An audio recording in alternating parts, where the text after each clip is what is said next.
the way it ended last week. We had a technical glitch right at the end there. Computer said no. Who said technology was fun? For those of you that are returning, welcome back. For those that are new, I'm Shannon. This is Nick, my lovely friend and co-host. We're here to talk all things Carlton, men and women. Nick, how you going? All aboard the Teague train. I was wondering why you had that prop. Just getting. Oh, mate, I came prepared tonight. Just getting prepared to leave the station. Teague train's taken off officially. Pre-season or not, I call bullshit. We just beat Essendon by about 5 goals. Life's good. How good is it? Footy's back in some capacity.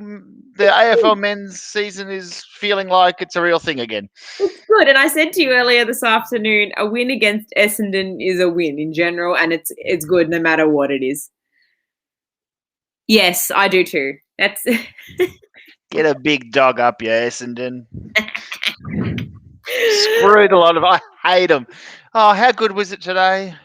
Fantastic. Seeing footy at Princes Park, seeing Carlton and Essendon play, regardless of the result, which was a beautiful result.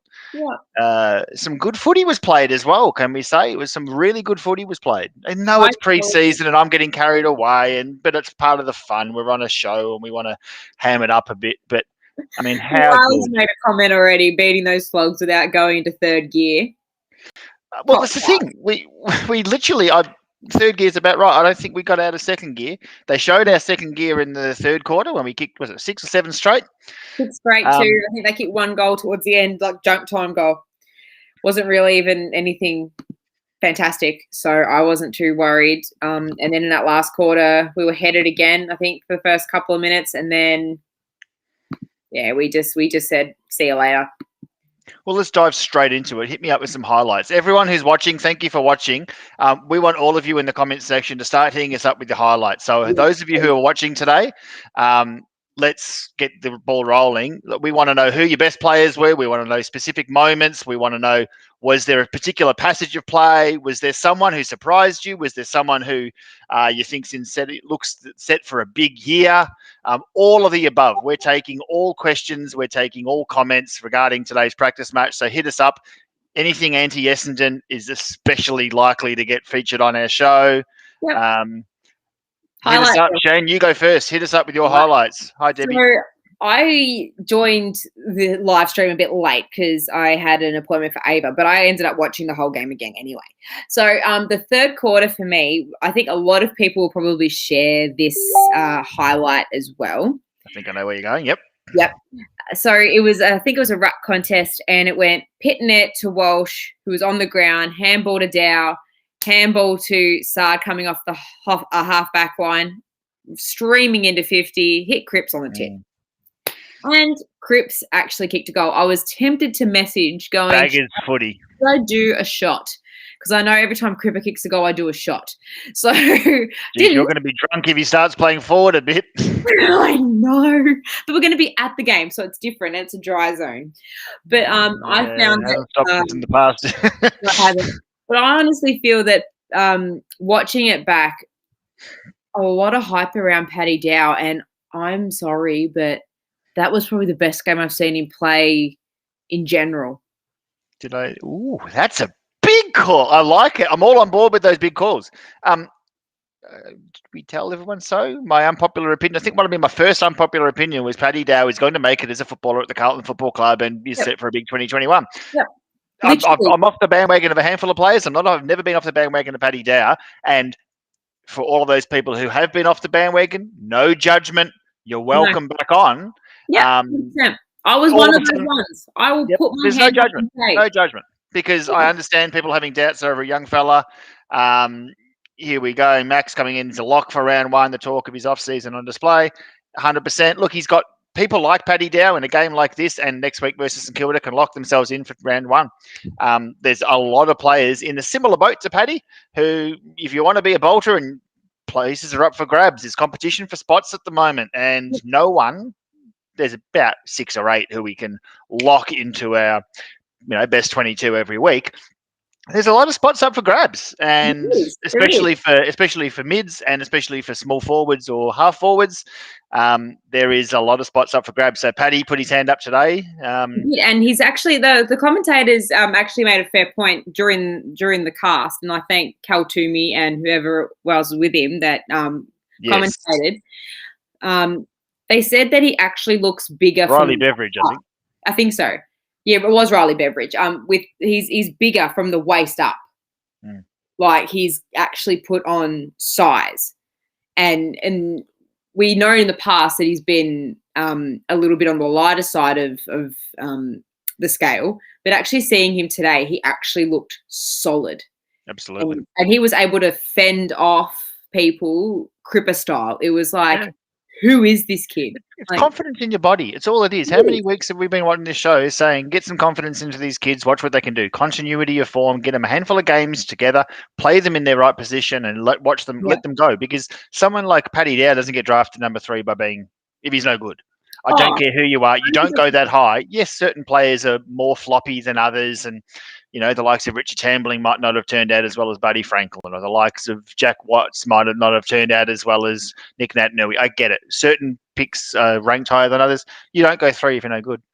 No, and it's so good to see everybody in the comments keep hitting us up. Look at the defence in the Sard play. No one was near him. Lol dreamers. Yeah, you know what? Look at Sard it up. You know what? That doesn't say anything about Adam Sard. That doesn't say anything about Carlton. That says all about Essendon and how fucked they are if they don't get near him. Practice match or not, if your intensity is not at the level that it should be round 1, then you're kidding yourselves in the preseason. None of this bruise-free shit. Whether it's pre-season, whether it's round 1, whether it's a grand final, you play with intensity and you play how you're meant to play in every other game. I think it's an absolute cop-out. Absolute cop-out. Sorry, but yeah, and I agree. Cop-out. It is. Because like you said, if you're not going to go in with the intensity, what's the point in playing? You might as well play netball. Yeah, no, but 100%. And I play netball. So the years of us going into pre-season game, and again, pre-season or not, had we have lost, we would have been saying, oh, it doesn't matter. And still, we won. It doesn't matter. But if your intensity is at the level I saw a handful of the Essendon players at, there's a reason that they're going to finish bottom 4. And we've seen it. We've been making these excuses for the last however many years in pre-season, saying, oh, it's just a pre-season hit out. It doesn't really matter much. That's why we've been bottom 4. That mentality, that's a defeatist mentality that, again, how many games... The perfect example. Remember when we played Hawthorn?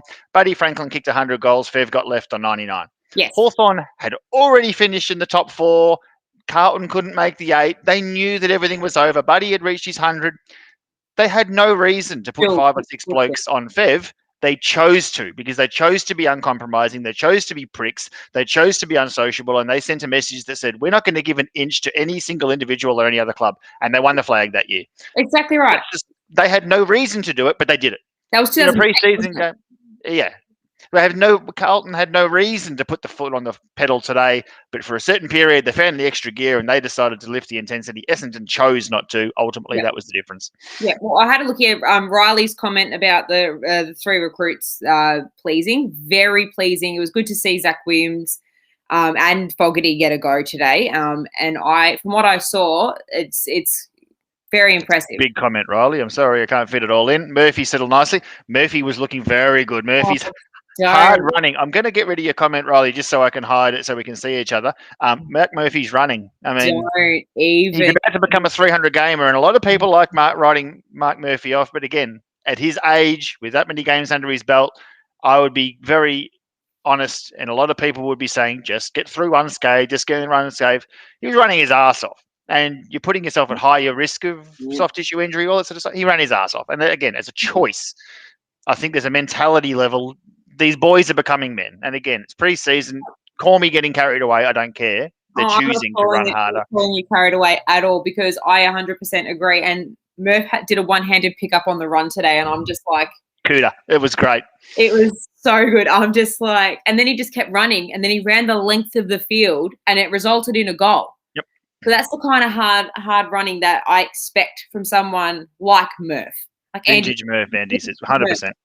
And now that he's got his body right and his ankle right, I feel like even though everyone's saying it is his last year, it might be. It'll go out with a bang. But people like Cade Simpson in his last game was running up to the half forward line, kicking goals from 50 and stuff like that. what makes a good player is it becomes a choice. I've probably told you the story, but I've told it to a handful of people. I remember when Carlton were pretty rotten. We're going back to about 05, sort of. No, since after that. Anyway, it was whenever the Swans were really good. They were the team at the top, about 2011 or 12, but we were near the bottom. And we were about 7 goals down. Eddie had 5 minutes to go in the game. Dan Hanbury took a kick in. He kicked it short to the pocket one way and then took off running the other way, headed toward like the bench sort of thing. And he ran around the wing. Whoever he kicked it to, kicked it up the wing. They kick it up the line. They kick it up to basically the corner of the square, true centre half forward area. By the time the ball got there, Hanbury was getting there and chased onto the end of the ball, lace out, ran into an open goal. He ran the entire length of the field with 3 or 4 minutes to go in the game. And by choice or because they couldn't or wouldn't, no Carlton player was in 15 metres of him. That's what made Sydney the best side. People willing to go that extra mile, willing to put those hard yards in. Yep. And people like MURPH, that's what makes them a good player. 100%. I agree. And the one player, hit us up in the comments who you thought was the most disappointing out of today's match. I'll tell you who I thought was probably not quite at the level standard that I thought he should be. And I've brought him up several times on this show. Ben Rutten. Popular opinion at one point. Ben Rutten. No. The entire Essendon football team. No, sorry, go. No. Jack Silvagni. Okay. He was in and about, but he didn't really have much of an impact for mine. Set up a couple. A few, but I still feel that there was a few other boys that were ahead of him for me today. I think our forward structure. So look at that team. We had one true tall, Harry Mackay. Jack, a bit. Cripps played up there a bit. There was no real second tall forward for majority of the day. Callum Moore in and out or whatever. It's a really nice goal, Callum Moore. But that structure, he's not at all, Jack. No, and he's not a crumbing forward. He's that medium. So maybe a victim of the team lineup and the structure we had. I don't think any of them were poor. But yeah, I can see what you mean. He wasn't super involved. For me, from what I saw, Jack Martin was all right. Player of his caliber, but again, not all of them can be expected to be up and about. I mean, it's Feb. If they're all up and about now, we want to see the glimpses. We want to see the people who have got their career on the line. We said how many players are at the crossroads. Paddy Dow's one of them. That's a tick. We saw someone who take it to that next level. Setterfield, a young, was he 21, 22-year-old midfielder? Tick.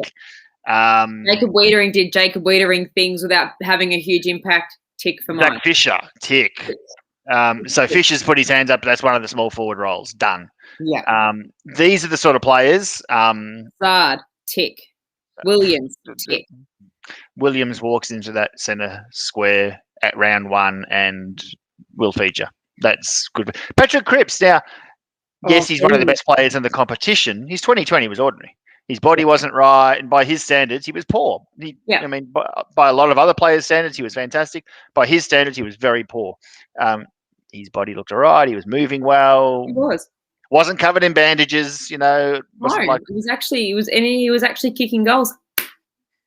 I saw one comment on Twitter that I think it might have actually been that Sard kicked to him after the goal. He took the mark at basically the top of the goal square and decided to do a around the corner banana kick for the set shot. And someone on Twitter said, "Oh, you got to put that shit away." I said, "Well, look, I don't care. As long as the ball goes through, he could do a field kick for all I care. Like put the ball on the ground and kick it rugby style." So I don't care as long as the ball goes through. But that bit worried me. But hey, if that's what it takes for him to kick the ball through the centre, that's one short for coming in his game. His goal kicking. Do that, and you found another forward option for us. Yeah, and I feel that it's something that he needs to continue to work on because we know that he can take a really good contested mark. Yeah. It's just that his finishing is probably one of the lower points of his game, I feel anyway. But no, it is 100%. How many times did we have game on the line? You need a captain's goal, and he just missed a set shot. And set shots, he'd take those massive clunks in important moments. You just got to start finishing them. Start doing that. I mean, that's fantastic. Jesse Carter saying Jack Silvagni 194 centimeters. He is a big boy, but he doesn't play tall. No, he doesn't. I mean, that's like Jared Waite was basically the same sort of height. Jared Waite could play running around on a wing, but he could also play as a full forward. I don't see Jack playing that role. Just don't think he's got the frame and the body to play as a tall. If he's one-on-one with Dylan Grimes in the goal square, Grimes and maul him, sort of thing. So yeah. Well, question from Michael. Welcome, Michael. Who do you shout out to the Tassie team? Oh, girls are coming down this weekend. Make sure you've got your tickets if you are in Tassie, if you haven't already. Absolutely. The girls in a moment. Who do you think we missed the most today? You go first. I can see my answer in the comments already. Yeah, I'm going to say the same as well. I think we're thinking along the same lines as that second tall forward. I reckon, yeah. Levi Casebolt. Structurally, that team that went out today, Levi fixes it the most. He would come in straight in for Callum Moore. Now, Callum Moore isn't even on our list yet, but he kind of played that role today. Second forward, and who can pinch hit in the right and give Pitnet a chop out. Structurally, he would line us up so much better, and providing that chop out means that someone like Harry in round one doesn't get double teamed, and the ball coming in a lot quicker, I think, means that we're not going to be relying on long bombs to Harry or Levi or McGovern or whoever else anymore. That actually might really work in someone like Levi's favour. Again, one-on-one, who's going to outmuscle Levi Casebolt, for good's sake? Like, he's contested marking as good as there is in the competition. And Harry's actually getting there too. Well, Harry took a few good marks today, pretty much just, I think the commentator said he shoved his opponent out too easily and won. Yeah. And Frankie Fish, who's watching on YouTube, shout out to Frankie Fish, said Levi as well. So, and he also said TDK, but we all know TDK is a bit injured at the moment. And Tommy could play the same role as well. McGovern, probably not in the ruck, but he could play that second tall role again in the forward line. Structurally, I think we need that extra one there. Look, again, practice match, yes. Structurally, we've got to look at other alternatives. How many times last year, 10 minutes, over the years, how many times in the first quarter have we had a key player, especially a tall, go down early, and all of a sudden you've got to throw Casbolt back or Wiedering forward or Liam Jones over here, and we're kind of licorice all sorts. It kind of happened the Essendon game when Silvagni copped that whack in the ribs.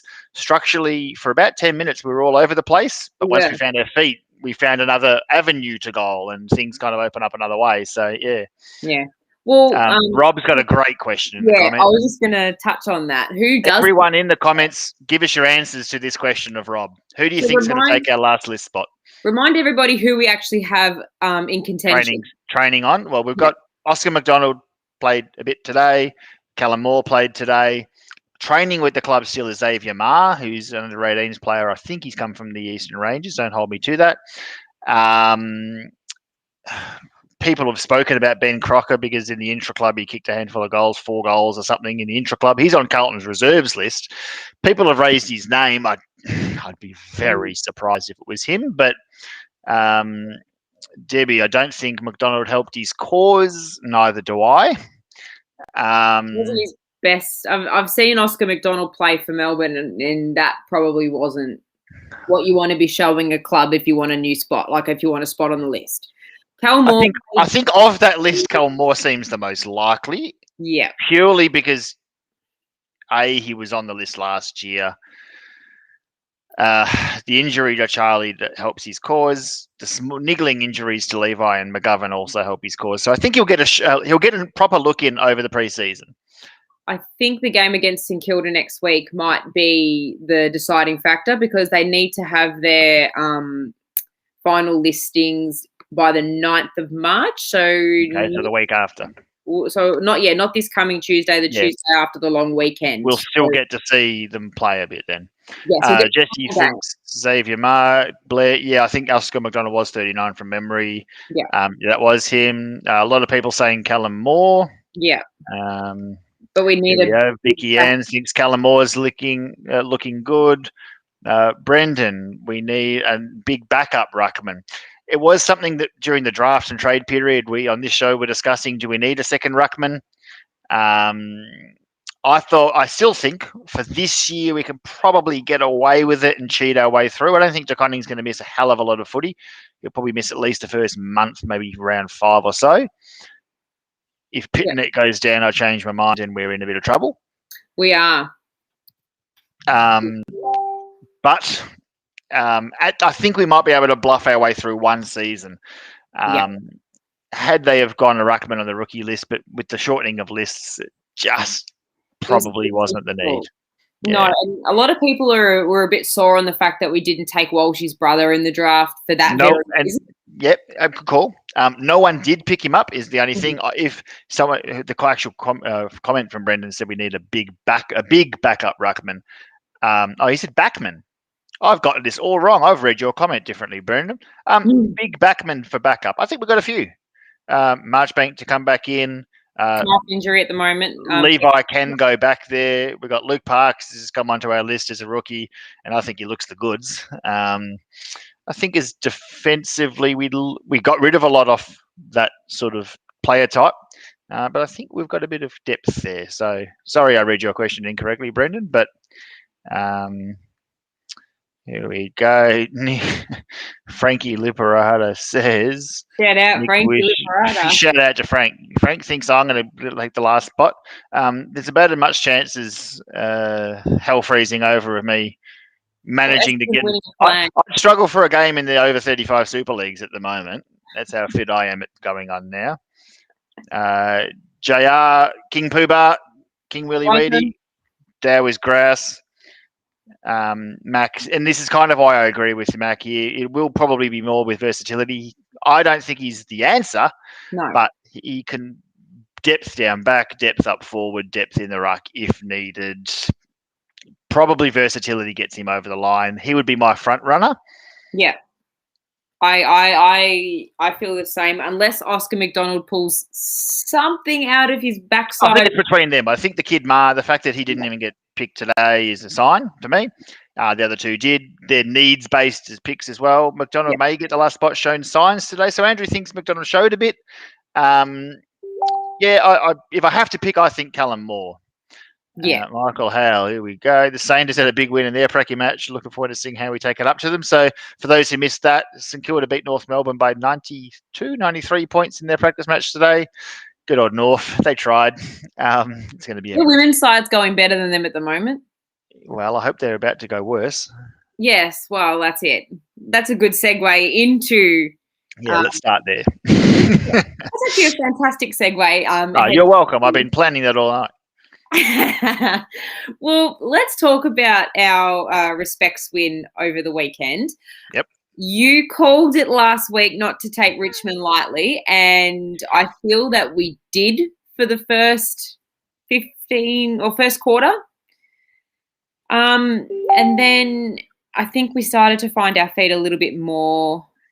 At quarter time, I was shitting myself because I thought, what have I spoken into existence? I said we shouldn't take them for granted. And I was ready to message you too. It's almost as if we know what we're talking about. We bluff our way through it really well. But we were 4 goals to nothing down against a team that had never won a game. And I thought, oh, shit. But we came back, and I would rather win ugly than lose looking beautiful. I'll take the win, but a lot needs to be worked on in terms of our starts, because our starts are starting to look like the men's starts. I think it's all hiccups. I think the starts is a really good point, but I think it's also a bit the same as the men. The Bulldogs game, we were a couple of goals up early, and then the fade out happened. All 4 of our games so far, there's been like a 10 or 15 minute period where a team's gone bang and gotten a hold of us. And then we've found our feet after it, just like the men's team do. There's something about in the water at Carlton that gives teams a couple of goal head start on us, or a couple of goals in a row. When they get one, they seem to get 3 or 4 against us, all men or women. Yeah, and I don't understand why. Like it's something in the concentration that needs to be addressed. And I don't think it's anything that can be taught. It's something that the players need to take initiative with themselves. 100%. And I've seen it playing. I've been a part of it playing. Lapses in concentration for a small period of time lead to goals. 100%. And I feel that especially against North Melbourne this week, it needs to be addressed. 100% needs to be addressed. And 100% agree. It's going to be... North Melbourne are a good side too. And it's going to be a tough task without Maddie. I saw It her is. last night. I was having dinner with all the mums at the Essen Hotel, and she looked very deflated. She was with Greggy. She was hard done by. It was Prasparkas. Yeah, she looked. I think very the fix is in. We all are happy that Sarah Hosking didn't get injured. She 100%. might play for a different side now, but she's still loved by a lot of us. Yeah. I think that tackle was no different than many tackles that weren't even given free kicks. That tackle wasn't, from memory, given a free kick. It was a ball up, but it was the fact that she was cited afterwards, and it was deemed a. Well, the same punishment was given to that for the same tackle from Alicia Newman that gave Mua Laloifi concussion and made her miss a week of footy. And she so Sarah came back on. Sarah played the game out. For years in the AFL men's competition, they've said that the precedent has been set that the actual action isn't what determines the result of a finding, it's the result. So if you get injured holds more weighting than the actual action itself. Sarah played on. Sarah played pretty well too, I might say. I think Maddie has been really hard done by, and dare I say it, we're going into the first ever AFLW Indigenous round. Not only our best Indigenous player, but the best player in the competition, who happens to be from a First Nations background, won't be playing in that round because of a very dodgy tribunal decision, I believe. That's a shame. That's an absolute shame.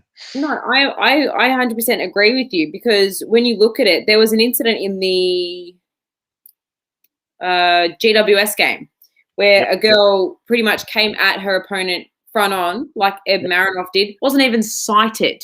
Yeah.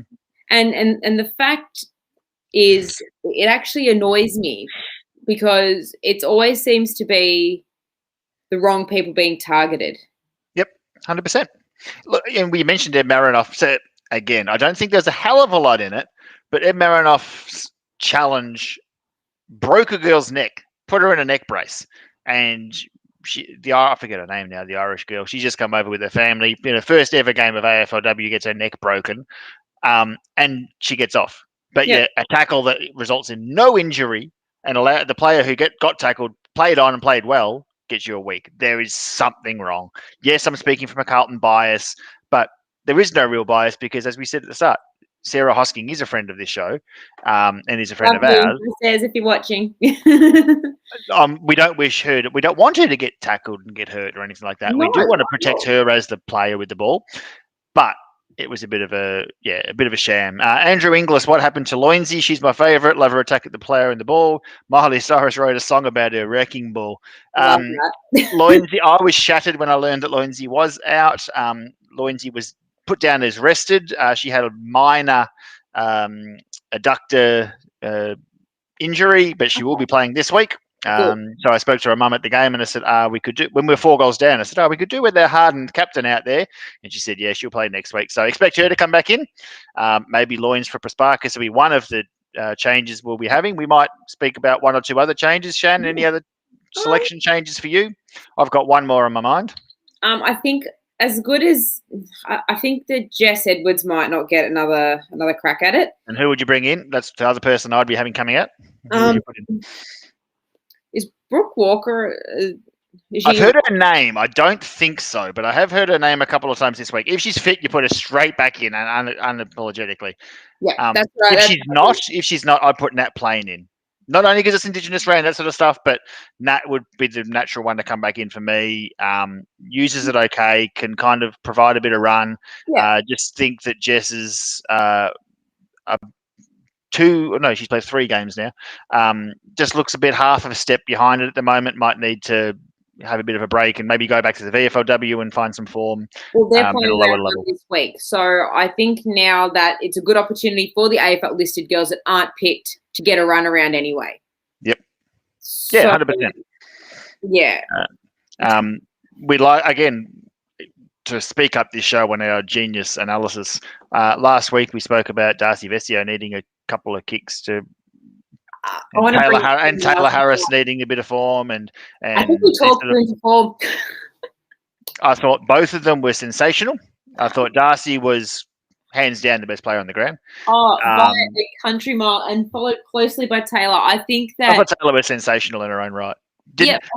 I think she got one goal. That was a great goal, Yeah. but it was the impact around the ground. Some great pressure. She put a few of these Richmond players on their ass and just hunted the player, but hunted the ball as well. I thought she's very good. I thought she was very good. I pretty much put it to her in no uncertain terms in my unpopular opinion, and she delivered. And that's all maybe she was watching. What do you reckon? I would love for the fact that she was watching, but I doubt it very highly. But Indigenous round, huge for AFLW. All the Guernseys look fantastic, don't they just? Yeah. Oh, I like this one. Abby is my weeders. Adrian. Abby is my weeders. Adrian, I think I agree with you. Abby McKay, again, on this show, did we say pre-season who to look out for? Abby McKay is showing a lot. Oh, yeah. And without Prasparkas, perfect time. See what she's got. Make her be the one, and I'll be putting someone like Aloynes and O'Day and a couple of bigger bodies around her. But get these kids in there. Mackay, McAvoy, Egan. Throw them in there. See what they can do. We can't be a one-man team, one-player team. We've lost Maddie Prasparkas, which is harrowing. It's terrible news for us, but it's a good opportunity. And what a way to stick it up and answer ourselves that we are actually as good as we all thought we were pre-season and title contenders and all this sort of stuff. If we are a legitimate final side, we can turn up and we can win this. There's no reason we can't. I don't see a reason why we can't at all. Yep. And I think that it needs to start from the first bounce. They need to be switched on. They need to be aggressive at the footy because North Melbourne, like Emma Carney, is probably going to be the player that we need to stop because she is probably one of the most dominant players in the AFLW. Just top three or four, I think. Yep. Yeah. So it's going to be a tough ask, but we have beaten North in the past. Mm-hmm. Yeah. So I feel that we just need to draw on that and think of the positives. They're missing a few as well. Danny Hardiman, who used to play for Carlton, their fullback, she's I think had a broken hand or something, but she's been out for a couple of weeks. I forget her name. Someone else who got hurt on the weekend for North. So they're missing a few as well. But especially Danny Hardiman, their fullback, it opens up not only Taylor Harris and Darcy, but our cheer squad is saying Nicola Stevens, cheer squad sponsored Nicola Stevens, becoming a massive threat up forward. I agree. Bashing and crashing bags. She's in a rich vein of form. Really, really playing well. Yep. No, love it. Adrian saying Egan is fantastic. Egan has been fantastic. I kind of quietly potted her after round one. We did. We actually said it after round one that she was nowhere round one. No. Round two was okay. Got a lot better, but the last two has been nothing short of sublime. I was about to say beautiful and sublime put together. That's sublime. Sublime. Yeah. New word. Yeah, that's the word of the day is sublime. Rob, put Darcy in the middle. I think while she's in form up forward, I wouldn't be tinkering with it, but she can. She has played midfield in the past. Georgia G is not a bad option to throw in the middle either. Let me talk about Georgia G for a minute because I happened to just turn on the game at a point where she had the ball and her delivery has actually gotten better tenfold just in the last. And we didn't think it was possible, but no, didn't think she could get any better. She has taken her game to the next level. 100%. I cannot remember the last time I saw her miss a target by foot. Mm-mm. I don't remember that. And that's not even speaking colloquially. I don't think she has. Yeah, no, 100%. And to me, she is a player that flies under the radar. Oh, gotcha. 100%. Well, because she's little, but she is so good. Figuratively under the radar. Physically under the radar. Physically under the radar. Debbie O'Connor, what's happened to Kez? Debbie, I hope you haven't got any info that we don't have. I don't know. She's been playing pretty well. I hope you're talking about something might have happened. If you've got any info, please hit us up in the comments. I don't know what you're talking about there. Yeah. I hope she's all right. If something has happened, thinking of you, Kez, we love you. We do. Yeah, let us know what that means, please. Andrew, if Taylor gets her kicking right, she's a female Fev. When she goes for a mark, 2 or 3 opponents always end up flattened. Hugely improved this year. Strongly agree. Her attack at the pill and attack at the contest is second to none in that competition. On the weekend, I think I saw a perfect example of what tools can do if they're on and can do if they're not. Taylor, I thought, looked dangerous every time she got near it. Sabrina Frederick didn't.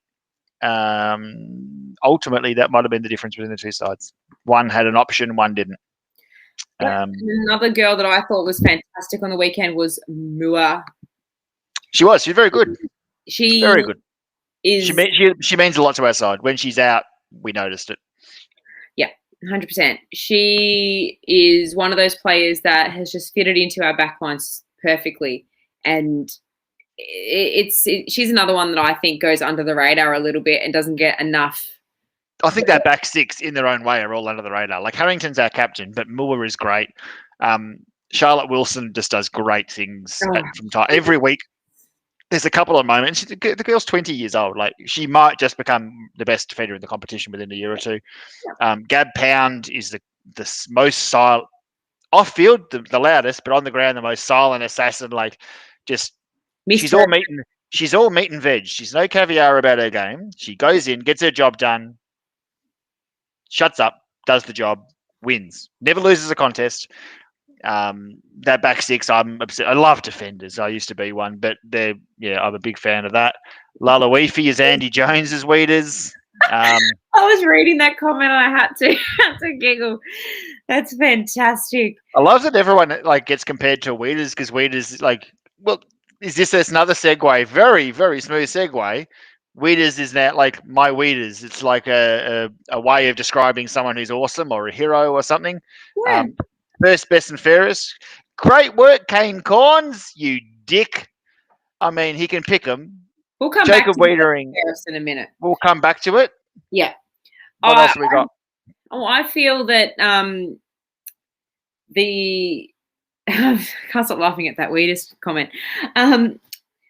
Well, speaking of Kez, we have been advised that there's nothing alarming. Thank goodness. It's just, I know. It's just. I was going like this for a second there, just nervous. Yeah. No, she hasn't been because I don't think Kez has been as dominant this year as she has been in the past. I thought her best game was the Dogs game. Yeah. She almost won it for us in that last quarter. I kept us in it, I should say. Apart from that, again, the back six are kind of just doing their job quietly, going about their business, and that's a good thing, I suppose, for the defenders. If you're noticing defenders, it could be a bad thing at times. Yeah, well, we were noticing Liam Jones for a while there. Now it's Weeders thanking Jonesy for his best and fairest. Let's talk about the best and fairest now. Weedering's speech about Liam Jones as well. Yeah. That's leadership. That's what team spirit, that's what camaraderie to me means.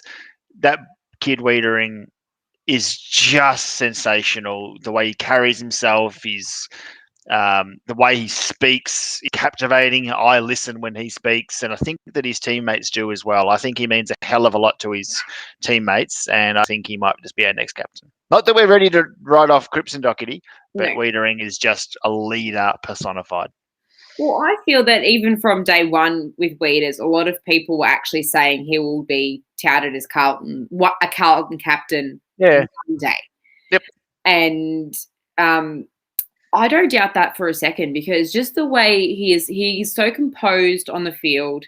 He's an elite kick, an elite mark, and Kane Cons can go bite me, because he is actually the worst commentator known to man. I can't stand I've defended her for years because I thought that a lot of the attack on her was a gendered-based thing. Kelly Underwood on the weekend was nothing short of a disgrace, and I think that her commentary was trialled by media and ultimately got Maddie Pasparkas rubbed out. So she's my one and my worst at the moment. But anyway, go on.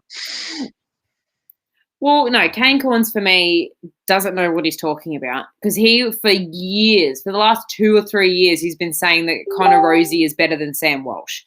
And if you ask Natalie Gasper, that is not the case. I knew you come through with the goods, Natalie. First full back since 1996 to win her best and fairest. There you go. There's a stat. 25 years, not 24, because it was last year's best and fairest, but 25 years is all it took. Yep, and I still believe to this day that he was robbed of a position in the All-Australian team. And the Rising Star. And the Rising Star. Well, let's just say Rising Stars for Carlton get pipped at the post. I mean, where's Jesse Hogan these days? GWS, but just. Is he GWS now? He's come to GWS this season. He's just gone to GWS this year to replace Jeremy Cameron. And he might just fit in all right there, but there's a culture there that won't help Jesse Hogan off field. Yeah. Well, Benji's asked a great question. I saw that. Can we talk about the Plough? Where are they? How many more times does Lucky Plowman have to finish in the top 5 of our best and fairest before people start to rate him? I know.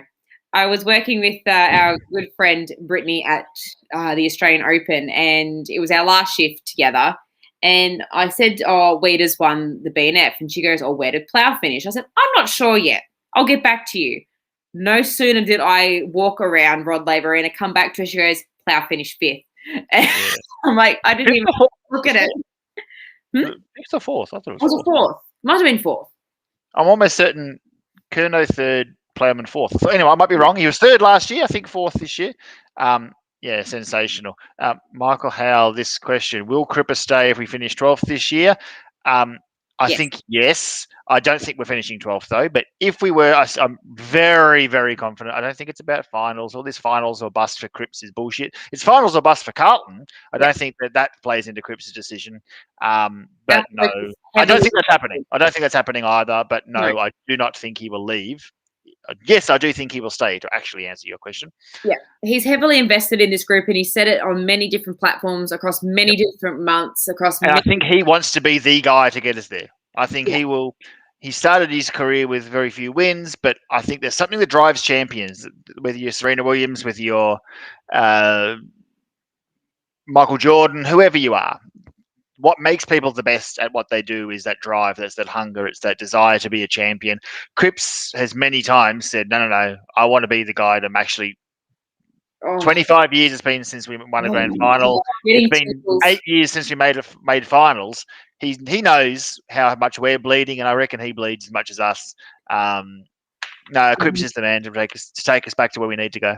I'm just picturing it now. Tiggy holding it up, and Doc on that podium, holding that cup with the navy blue and white confetti, and us all just standing there crying. Strongly agree, Mac. Underwood's commentary was a disgrace. Guilty before trial. Strongly agree. I can't stand her when she commentates football. Look, watching the game back, almost every single comment she did was actually wrong on the weekend. It was, that ball's going to be hard to mark. Oh, hang on, Maddie Guerin took a mark. Oh, Taylor Harris. Oh, that was touched on the line. Oh no, it was actually a goal. There was about a dozen moments like that, and I actually said to Mish as we watched the replay, I said, "Okay, I've defended Kelly for years." Thinking it was a gender, and a lot of it is. It still is. A lot of it is a gendered thing. A lot of the attack on her. So I've just defended her for the sake of feminism. Yeah. But yeah, it was not a good performance on the weekend for me. It wasn't enough, and I've listened to her commentate the men's games, and like nothing against her because there are some really fantastic female commentators out there. I think she just needs to do the game a little bit more before she actually commentates a game of football. That's just my opinion. I could listen to Daisy Pearce talk about football all day, every day. I think she's one of the best commentators in the country, in the sport. I think she's amazing. That's pretty good too. Have you heard Blackburn offers? She does. She offers a lot. But for me, Pearce is like special comments and stuff. I'm so sick of the likes of Cameron Ling and Luke Darcy and Matthew Richardson. Yeah, so I think the team that kicks the most points is going to win today. Oh, no shit, Richo. You think. Like, Daisy Pearce will talk about tactics, and Luke Hodge is another one I like, but Pearce is someone who will say this player running around the back of this contest is actually by design because the ruckman knows that the ball's going to go there. And the way she talks about footy in layman's terms doesn't speak down to anyone, but gives so much insight to just the Joe everybody. I think she's fantastic. I agree. And I like that. Rob fantastic comment. I want to touch on this because I feel that this bloke him and Cruiser didn't get the goodbye we wanted him to get. They'll get it. I will get it, but I just wish that we were able to attend because we were all looking forward to it. We were all really, really excited, and we'll attend a function for them. We will, no doubt. No, and we postponed for last year. We had to cancel the 25-year reunion of the 1995 Premiership and the 50-year reunion of the 1970, our greatest win ever, probably the greatest win ever. 50-year reunion for that. I reckon they're probably going to be. Our club is cash strapped, like they all are. Hold as many fucking functions as you want. We'll turn up and we'll pay the money because we'll all go. Yeah, but this bloke finishing top 10 again in his last 15 years in a row. How fantastic. I guarantee you there is no other player. Natalie, I know you're watching. Is there another player that has finished top 10 15 years in a row? Don't know if it's 15, but Pendlebury's pretty close. Okay. I know he's definitely had 10. I know that Robbie Gray has definitely had 10, but I don't know about 15. I think the Pendlebury's very close to 15, but not bad company. He's an all right player, that other bloke. Shit side, but he's I'm not going to say I like a Collingwood player, but he goes close. I was going to say the same thing. I don't like many other players from many other teams, but if I had to pick a player from another club to come to ours, I would say him and Koch. Bontempelli. No, I don't like them. Boat can play footy. Daisy was on SCN. It was beautiful hearing the pride and joy in her voice talking about how the league standards are tracking with the pathway for 13-year-old coming through means not only going to track upwards quicker and quicker. Strongly agree. The likes of Prasparkas, etc., are only, and Patrikios, and who's the other one? Mimi Hill has surprised me and is showing a lot early this year. Abby McKay. These girls coming through. The standard is lifting every single year, and not only is the standard lifting, but a lot of the veterans, the likes of the Aaron Phillips, these sort of players are still absolutely smashing it every week. Lauren Arnell's getting kicks for Brisbane and stuff. So I look forward to Katie Loynes and Al Downey this weekend, the over 30 brigade, just showing the rest of these girls how it's done. Well, if you look at Wakefield for Richmond, she's 33. Now there's another one, smashing. Another one that's playing good footy. Underrated, I should say. Yep. It's amazing that all these players that are over the age of 30 are still good quality footballers in the women's league because they've got a lot to show. And it's good because they can lead the way. And then I know for a fact at my football club we have under 8s, under 10 girls teams. And it's a good foundation for them to build because when they get to Maddie Prasparkas' age, they're going to be even better than what Maddie is. Strongly agree. And that sounds hard to believe, but it's just true. It'll only, the compound, if it was a bank account, the compound interest would only be growing rapidly. The standard of this league is vastly improving year on year. And dare I say it, game on game, there's been a handful of games lately where I've been, as a neutral supporter, watching the first year or so, I loved it. And then about a year or two worth, I wasn't exactly watching, Geelong versus Melbourne or anything like that. But lately I've been watching neutral games and I'm really liking watching a lot of their sides. Yeah. I watch too much women's football. That's my problem. But I don't know if it's a good problem or a bad problem. Like I just like to watch other teams just to see what they do and how they go about it. I'm the same when it comes to the men's. I watch a couple of other games during the week just to see how our team would stack up against them. But I know every week our team would be different, their team would be different. But it's actually good just to see how they go about their game plan. That was one thing I took out of today, that Ben Rutten's game plan compared to Whoosh's is completely different. And I don't think a lot of their players are happy about it. No. What a shame. Diddums. No. Well, speaking of that, like they're more of a run and carry side. I find Essendon, they like to go, and I've always noticed that about them. This one seemed to be like they get the ball, they slow it down, then they look for an option, and by the time they got to that option, we'd have someone there. Yep. So I feel like that's what's going to be why Essendon are going to finish in the lower half of the bottom 8, like this year. That would have been the best unpopular opinion I've ever heard because there's no chance of making the 8. No, they'll be bottom. I think they'll be bottom 4, probably bottom 3. No, they will be, and it's a shame. And like this, it's not a shame at all. Fuck them. Well, Don't put this impartiality bullshit on our show. We've got a lot of dedicated people watching this. We've got a comment section full of diehard Carlton fans. Don't lie to them and say shame. Okay. Fuck them. How about that? Fuck them. That's better. Let's speak truth. Fuck them. Well, I noticed today that they were talking about it on the commentary as well, about this new man on the mark rule. Yeah, Ed gave one away. It was early in our 50 metres anyway, but Ed gave one away, but it's the only one I really saw. We didn't. There was only one in our game. I think there's been one in every game. I actually don't hate it. The example I saw online from, I think it might have been Essendon playing a scratch match, was absolutely appalling. I don't understand why doing that results in a 50-metre penalty. I just don't get it. I think it's going to destroy a team in a really poorly adjudicated decision in a very important moment. It's going to absolutely destroy a team's season, I think. Not a fan of it at all.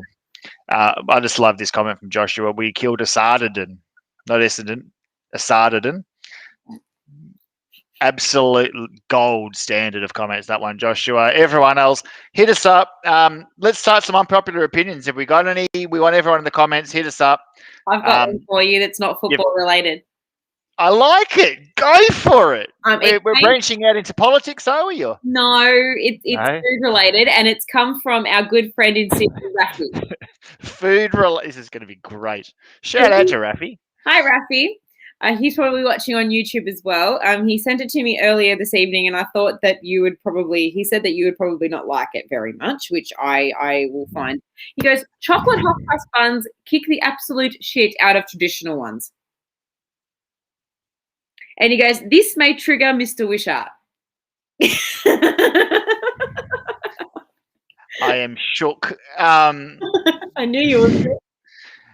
My beautiful fiance Michelle got a 6-pack of hot cross buns yesterday or the day before yesterday for me, and knowing how much I love them, Rafi, come on, mate. I love and respect you too much to get personal here. Come on. Well, okay. Well, I'll fire back with my own food-related unpopular opinion. Okay. Right. Caramel is the shits. Agree. I was expecting hatred. Okay, raspberries are the shits. Oh, yeah, no. I fucking hate them. I love berries. I love everything. If I see raspberry on a menu and a dessert, I say no, thank you. They're just gross. Texturally, taste-wise, don't rate them. Love all other berries, blueberries, strawberries. The texture just doesn't do it for me. But anyway. Yeah, they're the shit. Here's another unpopular opinion. Caroline agrees with Rafi. I'm shook. You people. This is great. Patrick Cripps to play full forward. I think we're cutting off our nose to spite our face. Yes, he would make a good forward. God knows he'd play well. He could play as a back pocket and he'd do well. But I think what we would lose out of our midfield outweighs what we would gain in our forward line. Oh my God, I feel seen. Lana. Caramel makes it is the shits. I love it. I love caramel. Oh shit. Debbie O'Connor's come in real hot. Mango is the pits. Okay, I feel so attacked right now. Mango is my favorite fruit. Okay, I like this. You branched out of footy, keeping it lighthearted with food related stuff. Right. Well, a little bit. Let's go back to footy for a second. If I can get it back on footy, we've only got to. Well, okay. Let's make Eddie our last. Let's make Eddie our last football related topic. Yeah. May not get a gig this year. I think Vicky Ann, because he's got a bit of an injury to start. He probably missed round 1. Yeah. But Fisher showed a hell of a lot today. Fogarty showed a bit, I thought. Fish was the bomb diggity today for me. Yeah, star. I think the small forward spot is still the spot most up for grabs. Yeah. But there is probably the most competition for it. So it's going to be hard. Will not get a gig this year easily. I agree. Yeah. Will he get a gig? I think he'll play half or more of the games this season, is my belief. Yeah, there you go. You've been again, Carolyn to the rescue. You've been redeemed. I like Mango too. Yeah, no, that one is actually Debbie. Look, thank you so much, Debbie. You're very much a loyal contributor to this show. But Mango's the pits. Oh my God. Unpopular opinion. No one can beat Nick or Shannon in our tipping comp. That is unpopular because neither of us finished in the top 20 last year, but that's okay. So thank you, Carlton Cheer Squad's Facebook page for commenting that one. Segue, Shannon. We've got a footy tipping comp in the Cheer Squad that we're going to plug on here. We are. We've had it 3 years running now. I think this will be the third consecutive year. Yep, third in a row. So over 100 people have joined the past 2 years. I think 140 last year. Yeah, we want to keep that going. Invite your friends, invite your family. Make it like an internal competition to see who wins the prizes. Set yourself goals. So I'm gonna go off script here and kind of go rogue. Nothing scripted here. I am willing to increase the stakes. So Carlton Cheer Squad's Cheer Squad footy tipping competition currently has the prizes as such. First prize is a team signed men's team signed AFL Guernsey, Carlton Guernsey. Second prize is a Patrick Cripps signed Guernsey. Third prize is an Eddie Betts signed Guernsey. I'm going to go all in here. I am willing that for every single time someone gets all 9 tips correct in our footy tipping comp, there's a bobblehead. If multiple people, yes, multiple people get 9, multiple people get a bobblehead. They're up for grabs. We want weekly prizes. I'm going off script here, but that's the go. We want everyone to get involved, and Cheer Squad have got the means to get these bobbleheads. We can get them to you. Can't necessarily promise specific players or anything yet, but we do have quite a bevy of them spare. And they are hot property in terms of buying and selling and tradable items and stuff between the Carlton community. Weekly prizes. Let's raise the stakes. But Cheer Squad's comment from the Cheer Squad, just quickly. Everyone like that. If you're interested in getting involved, you're watching this on Facebook and you're in the comments. Anyone watching this back later on, hello, thank you for watching. Please like this comment and you'll receive a message, an inbox from the Cheer Squad on how to join. Yep.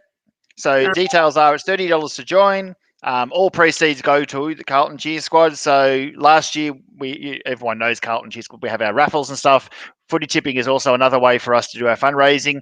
The fundraising goes directly to the Cheer Squad, our materials for floggers and banners and stuff like that.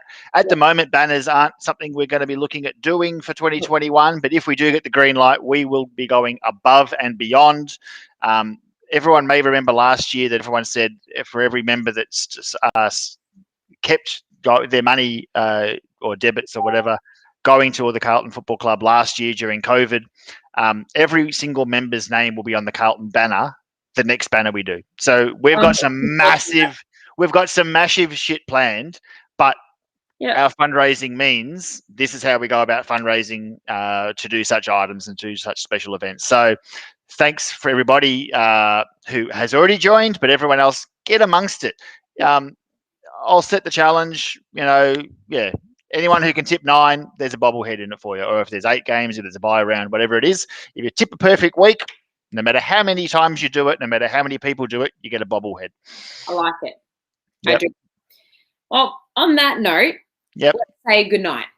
Let's do it. It's been a great show. I think you and I are going to be featuring elsewhere in about 5 minutes. We're going to jump off. Not that they're our competition, but we've got another rival network, Blue Abroad. Shout out to them, actually. Terry and Dan and Rocco and all the other team there. They've had a big week. Their Facebook page got caught up in the Facebook /Australian government /media bullshit. There's absolute shitstorm that's going on. And Blue Abroad actually lost their Facebook page for a couple of days, and it was a devastating thing because I know that Terry has worked his ass off.